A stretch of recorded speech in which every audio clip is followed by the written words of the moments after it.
இந்த நேரத்திற்கான முக்கிய செய்தி. தமிழக பாஜக தலைவர் அண்ணாமலை தமிழ்நாடு ஆளுநர் அவர்களுடன் சந்திப்பு. சென்னை கிண்டியில் உள்ள ராஜ்பவனில் பாஜக மாநில தலைவர் அண்ணாமலை ஆளுநர் RN ரவியுடன் சந்திப்பு நிகழ்த்தியிருக்கிறார். அண்ணாமலை பல்கலைக்கழக மாணவி வன்கொடுமை விவகாரத்தில் நடவடிக்கை எடுக்க கோரி இந்த சந்திப்பு நடைபெற்றுக் கொண்டிருக்கிறது.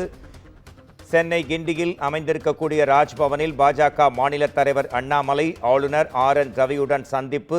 அண்ணா பல்கலைக்கழக மாணவி வன்கொடுமை விவகாரத்தில் நடவடிக்கை எடுக்க வலியுறுத்தி ஆளுநரை அண்ணாமலை சந்தித்திருக்கக்கூடிய மிக முக்கிய செய்தி இது.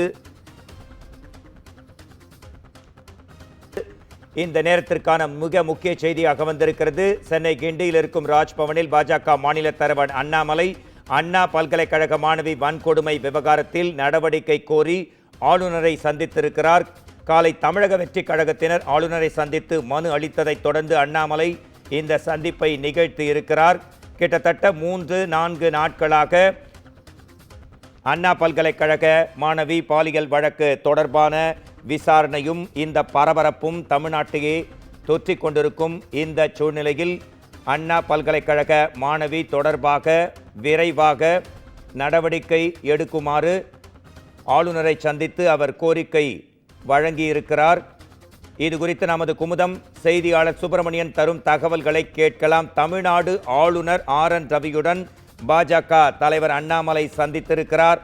இது குறித்த கூடுதல் விவரங்களையும் ஆய்வறிக்கையையும் தரலாம்.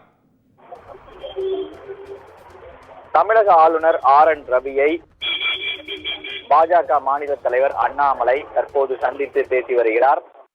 சற்று நேரத்துக்கு முன்பாக உள்ளே சென்ற அவர் ஒரு புகார் மனு ஒன்றை அளிக்கவும் அவர் கொடுத்திருப்பதாக தகவல் வெளியாகி இருக்கிறது.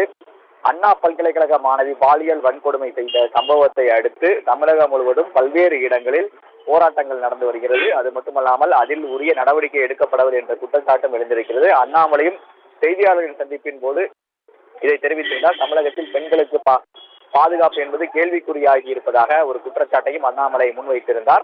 இதன் தொடர்ச்சியாக இன்று காலை தமிழக வெற்றி கழகத்துடைய தலைவர் விஜய் நேரில் வந்து ஆளுநரை சந்தித்து மனு அளித்திருந்தார்.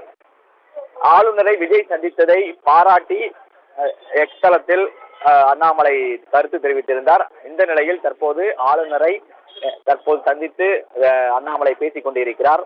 ஒரு புகார் மனுவும் அளித்திருப்பதாக தெரிய வந்திருக்கிறது. தமிழகத்தில் சட்டம் ஒழுங்கு கேள்விக்குறியாகி இருப்பதாகவும் பெண்களுக்கு பாதுகாப்பு இல்லை என்பதை மையமாக வைத்து ஒரு மனு ஆளுநரிடம் கொடுப்பதற்காக உள்ளே சென்றிருப்பதாக தகவல்கள் வெளியாகி இருக்கிறது. ஆளுநரை சந்தித்துவிட்டு வெளியே வந்த பிறகு அண்ணாமலை செய்தியாளரை சந்திக்க இருக்கிறார். அதற்கான ஏற்பாடுகளும் தற்போது செய்யப்பட்டிருக்கிறது. நன்றி சுப்பிரமணியன், நன்றி. உங்கள் கூடுதல் தகவல்களுக்கு நன்றி. காலை மத்திய குழு வருகை, விஜய் ஆளுநர் சந்திப்பு, தற்போது அண்ணாமலை ஆளுநர் சந்திப்பு. நன்றி, உங்கள் தகவல்களுக்கு நன்றி.